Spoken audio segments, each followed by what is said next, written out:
नमस्कार दोस्तों। आज हम 4 विषयों पर बात करेंगे। पहला विषय है शांति के तल कितने होते हैं, शांति के लेवल कितने हैं।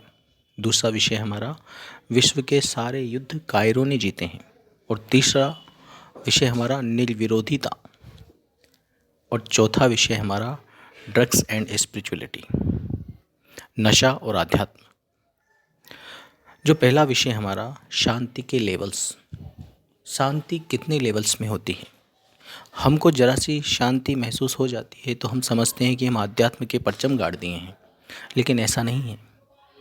शांति के बहुत सारे तल होते हैं।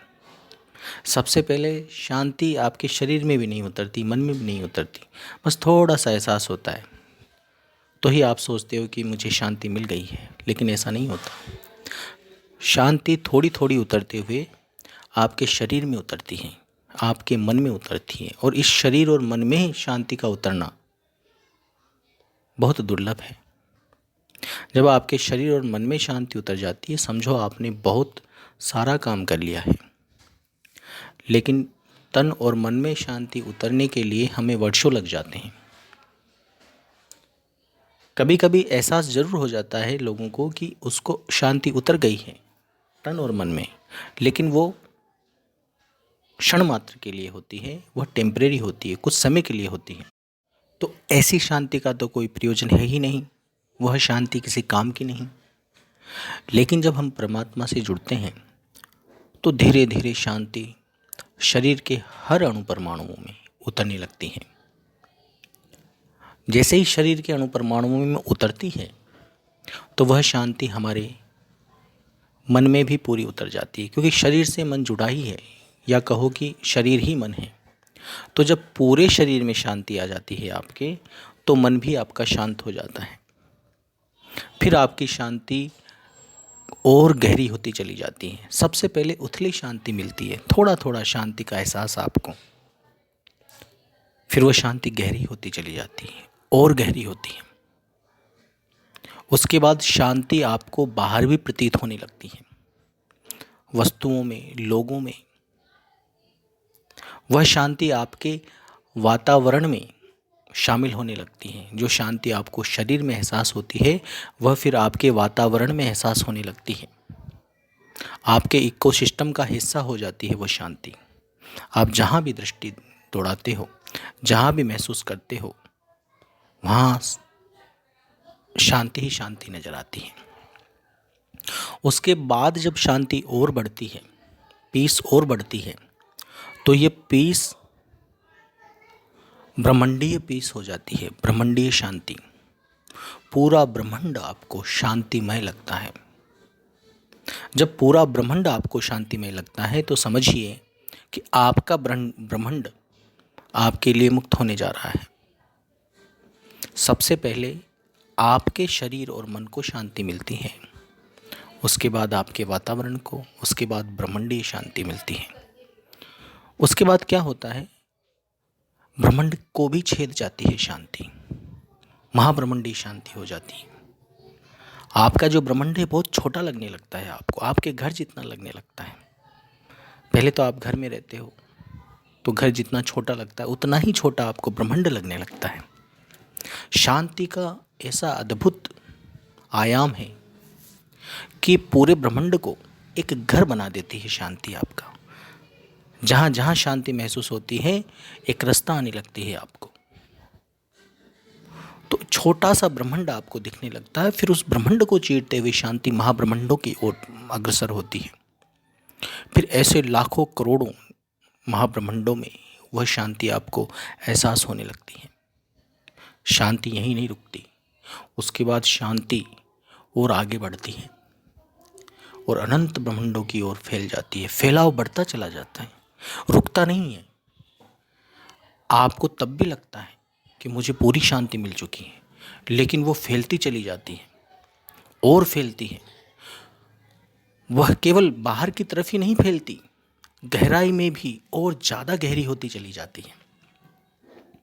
आपको लगता है कि शांति इतनी ही हो सकती है, इससे ज़्यादा हो ही नहीं सकती। तो फिर और पाते हो कि वो और गहरी हो गई, और शांत हो गए आप। फिर पाते हो कि वो और गहरी हो गई और शांत हो गई। जब तक आप शांति को महसूस करते चले जाते हो तब तक कृपा के, परमात्मा की कृपा के गुणगान गाते चले जाते हो, क्योंकि अद्भुत हो रहा होता है आपके साथ। लेकिन फिर क्या होता है, आपके महसूस होने का तंत्र भी टूट जाता है। कितना महसूस करोगे? जितना महसूस हो सकती है शांति वो तो हो गई अब आपको।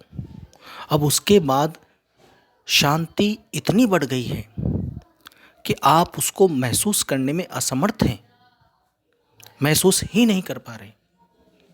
तो अंत में आपका महसूस होना भी टूट जाता है, खंड हो जाता है। तब जाकर अमर शांति स्थापित हो जाती है। जैसे जैसे शांति बढ़ती है वैसे वैसे आपका महसूस होना भी बढ़ता है, ऐसा नहीं घटता है। आपकी महसूस होने की क्षमता बढ़ती है, लेकिन महसूस होने की क्षमता बढ़ते बढ़ते बढ़ते बढ़ते इतनी बढ़ जाती है कि अब उसकी सीमा आ चुकी है। उस महसूस करने की सीमा से आगे महसूस नहीं कर सकते आप। वह होती है परम चेतना के महसूस करने की सीमा। अभी आपकी जो स्थूल चेतना है उससे आप महसूस करते हो, लेकिन शांति और बढ़ जाती है। तो ये तंत्र जो महसूस करने का है वो नाकाम हो जाता है महसूस करने के लिए। फिर आप आगे और महसूस करते हो तो नए तंत्र खुल जाते हैं, नई सूक्ष्म चेतना आपके अंदर जागृत हो जाती है।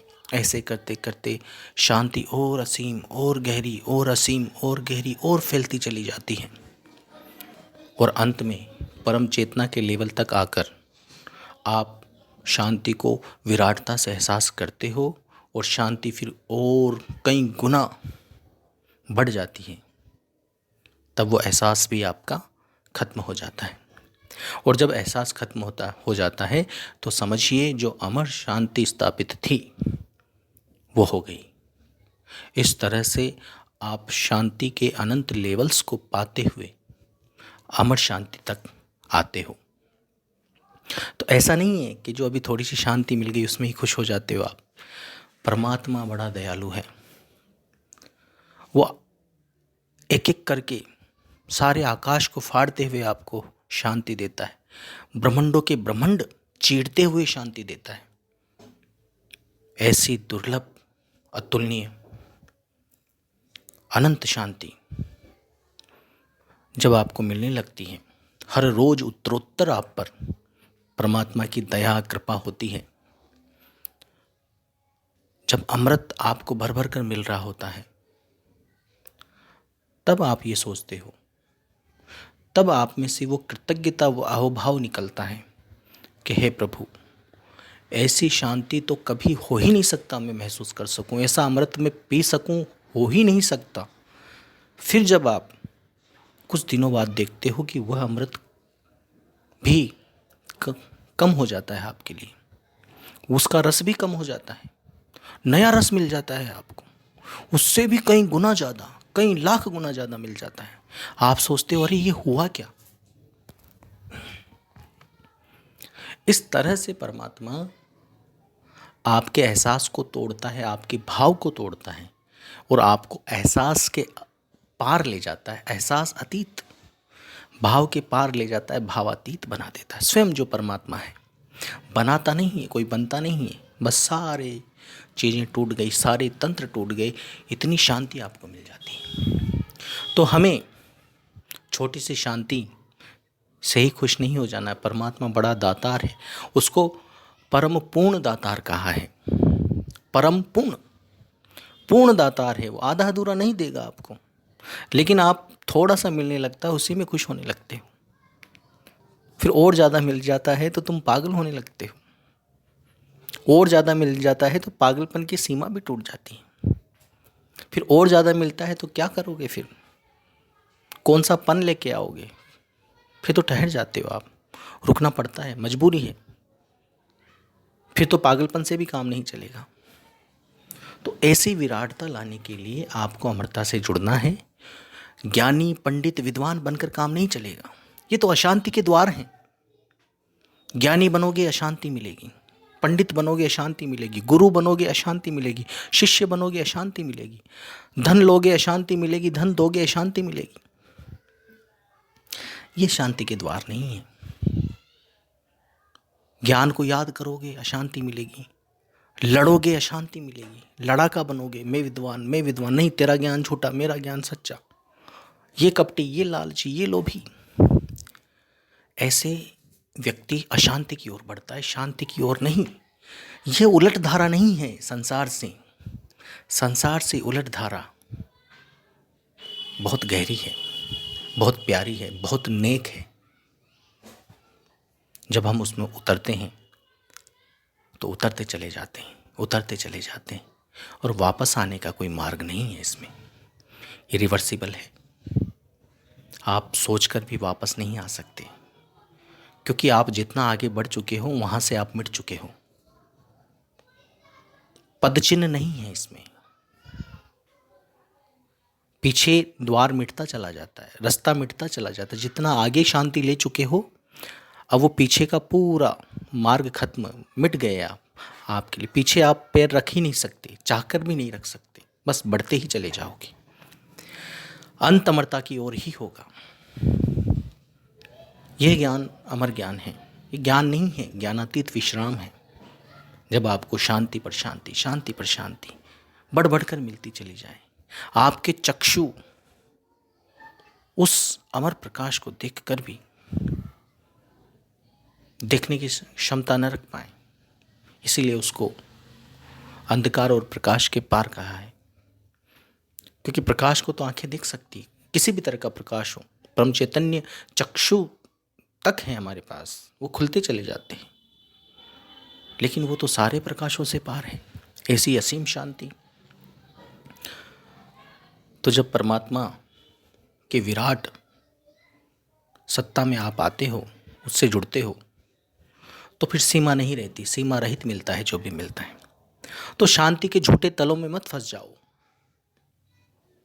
आध्यात्म में उतर रहे हो तो आध्यात्म की तरह से उतरो, गधों की तरह से नहीं कि अशांति के द्वार खोले पड़े हो। तब वो असीम शांति आपको उपलब्ध होगी। दूसरा विषय बड़ा रोचक विषय था, इसलिए मैं ले रहा हूँ इसको, कि विश्व के सारे युद्ध कायरों ने जीते हैं। अब ये बात आपको हजम नहीं होगी, लेकिन मैं ये बताता हूँ कैसे जीते हैं। कायर उसको कहा जाता है जो अपने से कमज़ोर पर धावा बोलता है, अपने से कमज़ोर से लड़ता है, उसको कायर कहा जाता है। आप हष्ट-पुष्ट अच्छा खाया पिया है और एक कमज़ोर बिल्कुल हड्डियाँ जिसकी निकली हुई है उससे जाकर लड़ोगे तो निश्चित ही आप जीत जाओगे। तो ये तो कायरता है कि आप उससे जाकर ही लड़े, उस पर हमला किया, इससे बड़ी कायरता नहीं है आपकी। हमेशा जितने भी युद्ध लड़े गए हैं, सबने पहले अपनी क्षमता को मापा। जब सामने वाले की क्षमता से उसकी क्षमता ज़्यादा नजर आई तो उसने उस कमज़ोर पर हमला बोल दिया। यह सीधा साधा कायरता का प्रमाण है। हम ये देख ही नहीं पाते, हमारी आंखें सही और गलत की सही पहचान कर ही नहीं पाती। संसार में हमेशा से ऐसा ही हुआ है और आज भी ऐसा ही हो रहा है।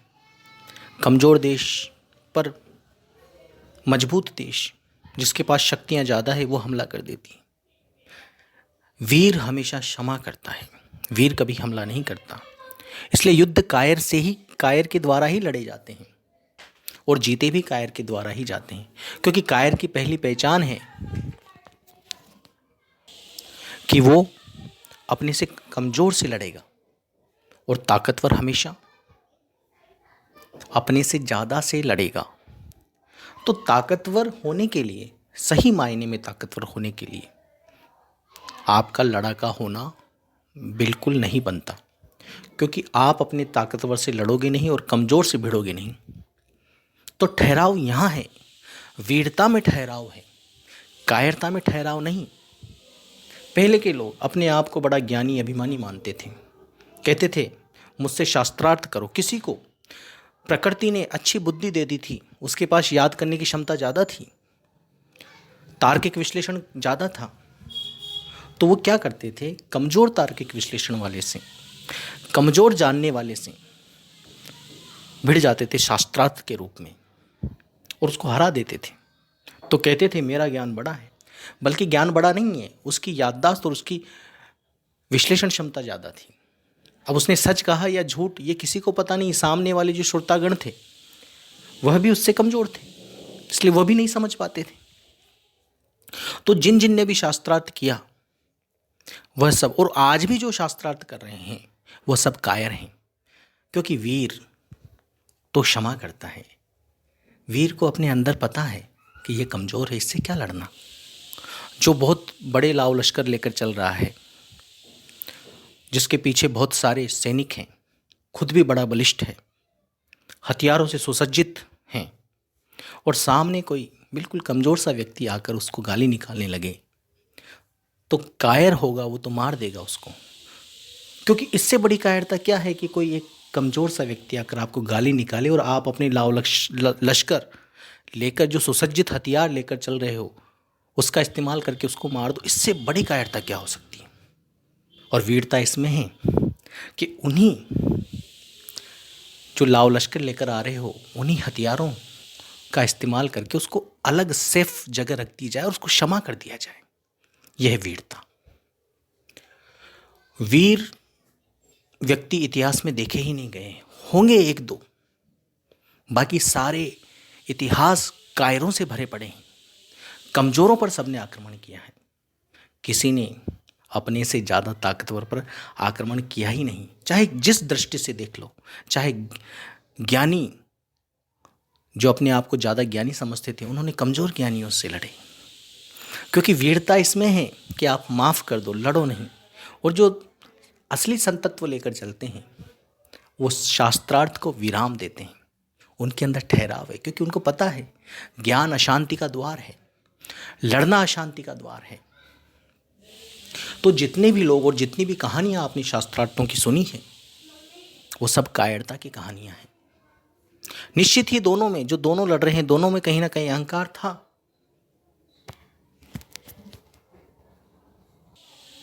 वीर हमेशा माफ करता है, वीर हमेशा सहन करता है। वीर ही है जो कि बियॉन्ड रिएक्टिव होता है, जो सच में वीर होता है। अगर कोई कमज़ोर उसको गाली निकालता है तो उसको अंदर घाव भी नहीं करता, क्योंकि उसको पता है बेचारा कमज़ोर है। मतलब वो न रिएक्टिव रहता न नॉन रिएक्टिव, वो बियॉन्ड रिएक्टिव होता है।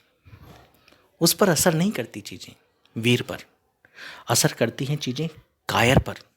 तो कायरता की पहचान ये है कि अगर कोई कमज़ोर आप पर हमला कर रहा है तो आप तुरंत उस पर हमला कर देते हो, और जब कोई ताकतवर आप पर हमला कर रहा होता है तो आप उसे क्षमा याचना करने लगते हो। ये है कायरता की निशानियाँ। और ये देख लीजिए, इतिहास भरा पड़ा है इन चीज़ों से।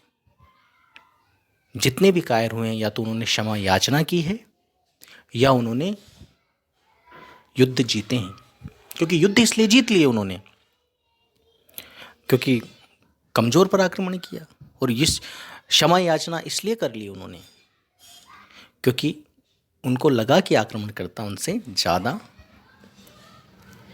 तेज है, ज़्यादा बलवान है। लेकिन जो वीर होते हैं उनके पास एकमात्र ही उपाय होता है, एकमात्र केवल, और वो है क्षमा कर देना, खुद को शांत रहना, हमेशा ठहराव में रहना।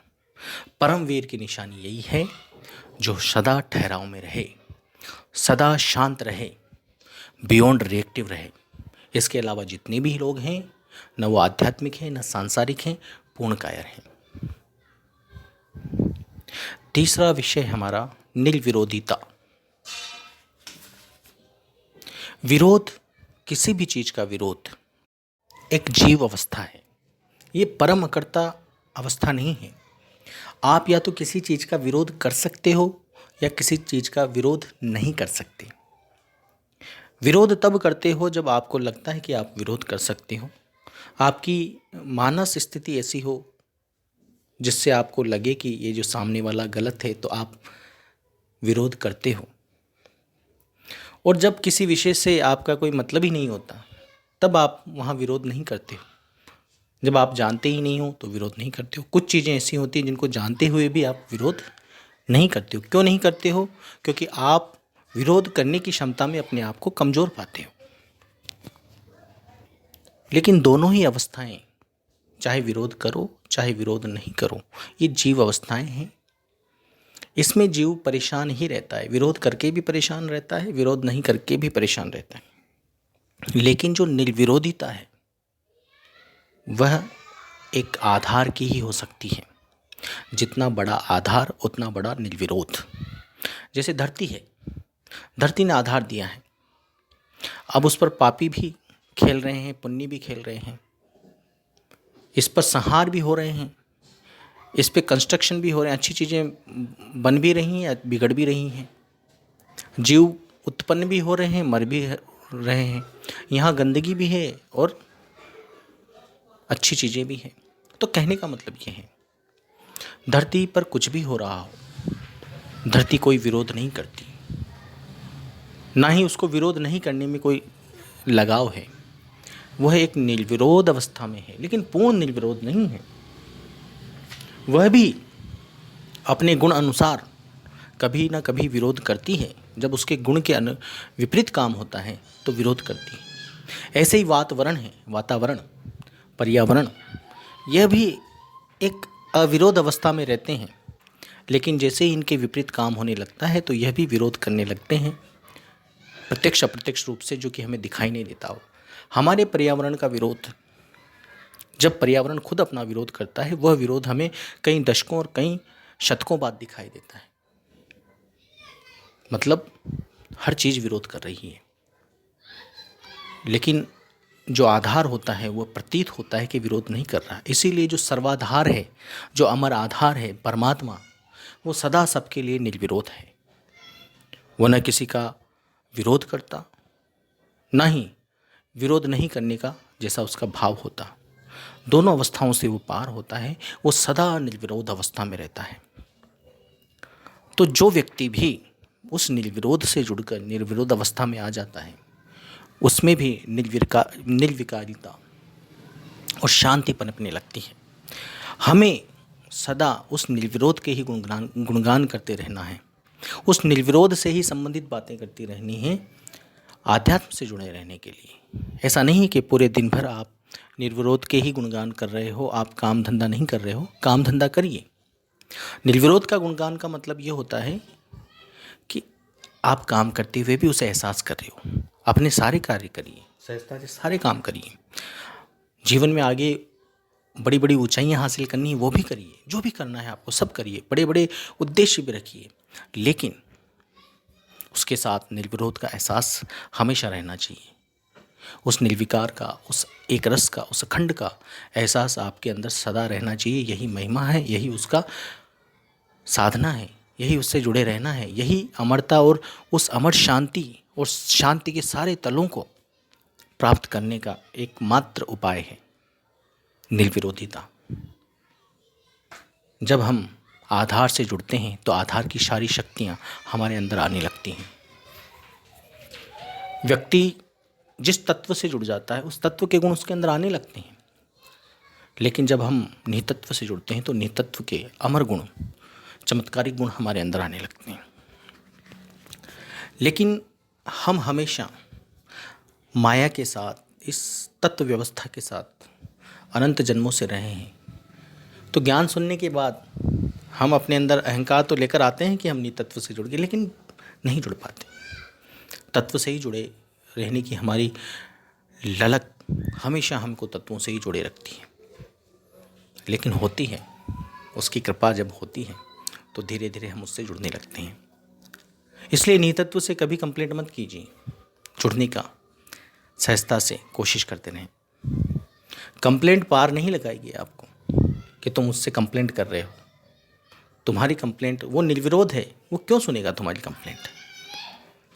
उसको सुनने का तरीका, उसको अपनी बात पहुंचाने का तरीका यही होता है कि उसको अपना लिया जाए, उसको आपके रोम रोम में एहसास कर लिया जाए, तब वह समझो कि उसने आपकी बात सुन ली। उसकी बात उस तक बात पहुंचाने का एकमात्र यही उपाय है। अन्यथा वो संसार में कुछ भी हो जाए, कत्लेआम हो जाए, उसको कोई फर्क नहीं पड़ता, आधार को कोई फर्क नहीं पड़ता।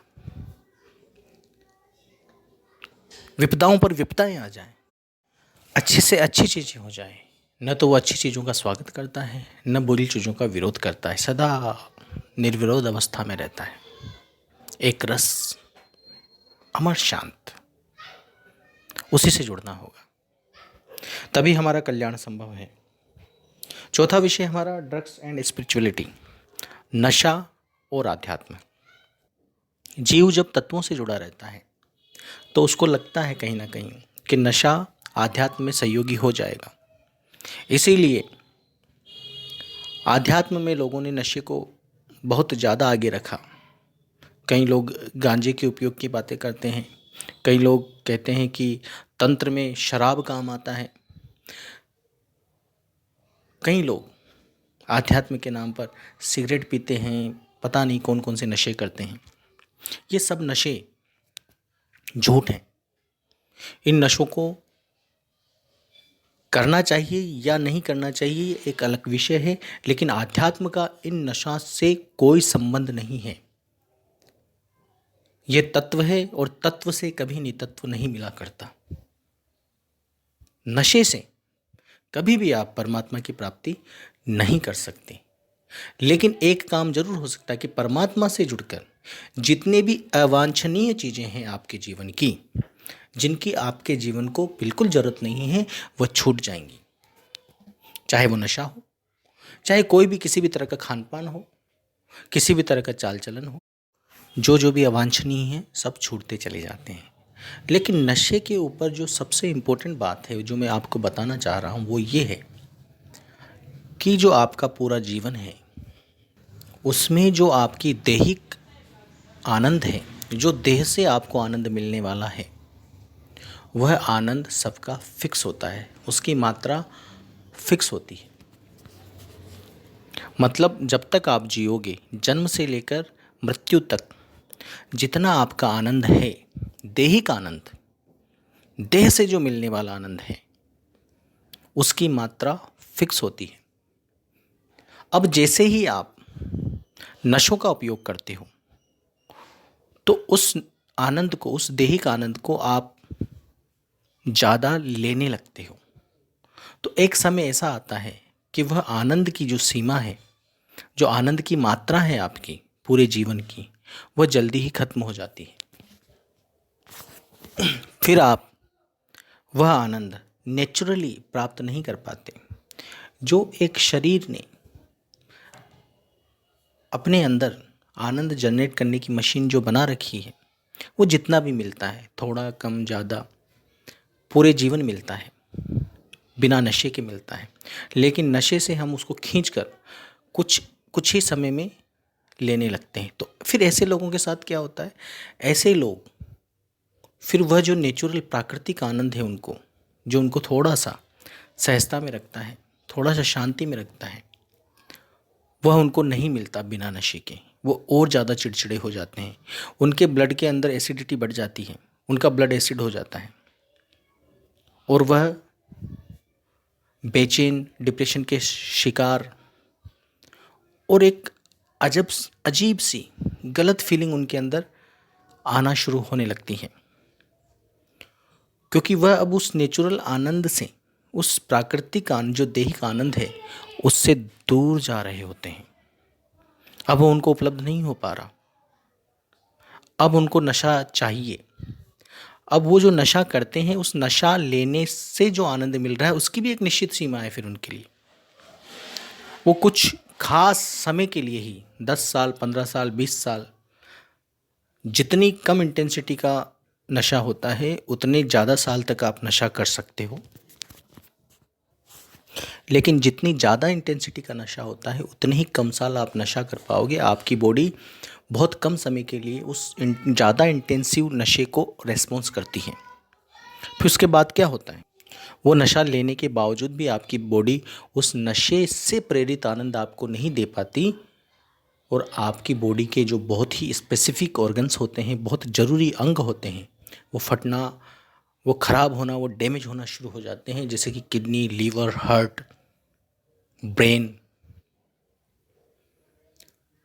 और आप अंत में या तो मौत के शिकार हो जाते हो या फिर आप पूरा जीवन एक बेकार व्यक्ति की तरह जीते हो। इसीलिए हाई इंटेंसिटी वाले नशे तो बहुत ही ज़्यादा नुकसानदेह होते हैं, और जो ये छोटे मोटे नशे हैं, सिगरेट, बीड़ी, तंबाकू, यह भी हमारे प्राकृतिक आनंद को कम कर रहे होते हैं। फिर हम वो प्राकृतिक आनंद फील नहीं कर पाते, फिर हमको इनकी ज़रूरत पड़ती है। जब हम इनको पीते हैं तो एक समय बाद जब हम बहुत ज़्यादा अभ्यस्त हो जाते हैं, 2-3 महीना इनको पीना शुरू करते हैं या खाना शुरू करते हैं, तो 2-3 महीने बाद हमारा नेचुरल आनंद बॉडी में बनना बंद हो जाता है। फिर वह नेचुरल आनंद लेने के लिए उतनी ही जितना आम लोगों को मिलता है, उतना ही लेने के लिए इनको नशा करना पड़ता है। मतलब नशा फ़ायदेमंद नहीं है, यह केवल एक विकार है। आपके माइंड को ऐसा महसूस कराता है कि आप नशा कर रहे हो तो अच्छा है, बल्कि उस नशे का असर तो आप 2-3 महीने बाद ही खो देते हो। बस फिर वह केवल आपके जीवनचर्या का हिस्सा बन जाता है, बाकी उससे कोई खास मज़ा नहीं आता आपको। इसका मतलब ये हुआ कि जितने भी नशे हैं वह आपके प्राकृतिक आनंद को कम कर रहे हैं। तो प्राकृतिक आनंद को मेंटेन करने के लिए सारे नशे छोड़ो, जो भी नशे आपको लग सकते हैं। लेकिन कोई भी नशे का अध्यात्म से कोई संबंध नहीं है कि आपकी आध्यात्मिक प्रगति को जल्दी कर देगा, बिल्कुल नहीं, या कम कर देगा, ऐसा भी नहीं है। नशे किसी भी तरीके से आध्यात्म में किसी काम की नहीं है। जो लोग नशे को आध्यात्म में सहयोगी मानते हैं वो आपके दुश्मन हैं। ऐसे लोगों से दूर रहना चाहिए, क्योंकि आध्यात्म तो सारी तत्व अतत्व व्यवस्थाओं से परे की बात है। उसके लिए कृपा की आवश्यकता है, न कि नशे की आवश्यकता। और इन सभी नशों को छोड़कर अपने प्राकृतिक आनंद को मेंटेन करने के लिए आपको परमात्मा से जुड़ना होगा। और फिर प्राकृतिक आनंद भी बहुत गहरा बढ़ता है, क्योंकि हम हमारे प्राकृतिक आनंद को भी पूरा नहीं ले पा रहे हैं। तो उस प्राकृतिक आनंद को भी पूरा, अपने सारे ग्रंथियों को खोलने के लिए फिर हमें परमात्मा से जुड़ना होता है। फिर हमें किसी नशे की आवश्यकता नहीं होती, और हम सदैव शांत अवस्था। सबसे बड़ा नशा होता है शांति का, ठहराव का। इससे बड़ा नशा अनंत सृष्टियों में कुछ नहीं है। लेकिन शांति और ठहराव का नशा लोगों को जल्दी से उपलब्ध नहीं होता, क्योंकि ये बहुत महंगा नशा है। पूरी धरती की सारी संपत्ति को दे दिया जाए तो भी आप ठहराव और शांति का एक पल का नशा भी नहीं खरीद सकते, इतना महंगा नशा है ये।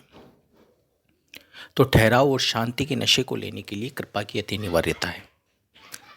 ये बहुत महंगे लोगों का शौक है। ये कृपा से ही मिलता है, ठहराव से ही मिलता है, शांति से ही मिलता है। लड़ने लड़ाने में नहीं है, ज्ञान पढ़ने पढ़ाने में नहीं है, ज्ञान बताने में नहीं है। शांति और ठहराव ठहरने से है, परमात्मा के गुणों से जुड़ने से है। तो आज जो हमारे 4 विषय थे, पहला विषय शांति के तल, शांति के कितने लेवल्स हैं, और विश्व के सारे युद्ध कायरों ने जीते हैं। तो वीर कौन होता है, परमवीर कौन होता है? वीर वही होता है जो ठहराव और शांति में रहे, जो माफ़ करना जानता है, जो बियॉन्ड रिएक्टिव रहना जानता है। Reactive, non reactive, beyond reactive क्या है, इसके ऊपर मैंने एक ऑडियो बनाया हुआ है, उसको सुनिए। परमात्मा सदा निर्विरोध है। और चौथा नशा और आध्यात्म। ये चारों विषय बहुत अच्छे विषय हैं। धन्यवाद।